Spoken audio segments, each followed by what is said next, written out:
எம்மோ எம்மோ என்னட்டி எம்மோ கொம்மோன்ட்டு கிடக்கா? என்ன வேணும் உனக்கு இப்போ? ஏமா நான் உங்கள்கிட்ட பேச வந்தாலும் இப்படி எரிஞ்செரிஞ்சு உளறிய? கொஞ்சம் அன்பா தான் பேசினேன். என்ன கல்யாணம் பண்ணி கொடுத்தா புருஷன் வீட்டில் இருந்து எப்போவாவது அம்மா வீட்டுக்கு வந்து 2 நாள் தங்கிட்டு போனீங்கன்னா அன்பா பேசலாம். நீ என்னடானா உன்னைய கல்யாணம் பண்ணி கொடுத்ததுல இருந்தே நீ இங்கே தானே டேரா போட்டு கிடக்கா?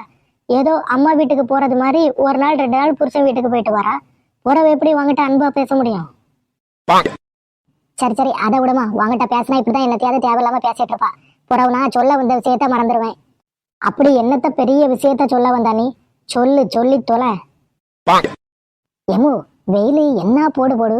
இந்த வெயிலுக்கு 1 வாரம் வெளியூர் போய் நல்லா சுத்திட்டு வந்தோம்னா எப்படி இருக்கும்? அடக்கூறு கட்டவள, வெயிலுக்காண்டி எதுக்கிட்டி அவ்வளவு தூரம் வெளியூர் போனோம்னு நினைக்கா? நம்ம வீட்டுக்கு வெளியில போய் நின்னாலே போதுமே. அட அது இல்லம்மா, போதும்ட்டி போதும். நீ இப்ப எதுக்கு அடி போடுகான்னு எனக்கு நல்லா தெரிஞ்சு போச்சு. என்கிட்ட ஒத்த பைசா கிடையாது. எதுவா இருந்தாலும் உன் அண்ணன்கிட்ட பேசிக்க. என்ன அம்மைய மூலம் என்ன ஐடியா பண்ணிட்டு இருக்கிறிய?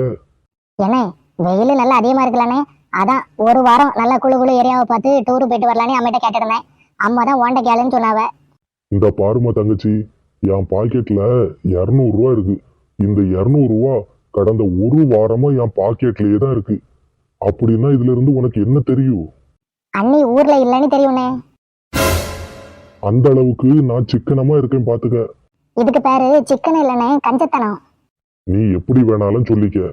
ஆமா, எனக்கு ஒரு சந்தேகம்.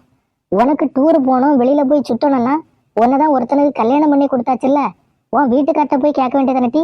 எதுக்கு உங்க அண்ணன்ட்ட போய் கேட்டுட்டு இருக்கா? அதுவாமா என் வீட்டுக்காரர் சம்பாதிக்கக்கூடிய பணத்தை மிச்சப்படுத்த வேண்டியதான்.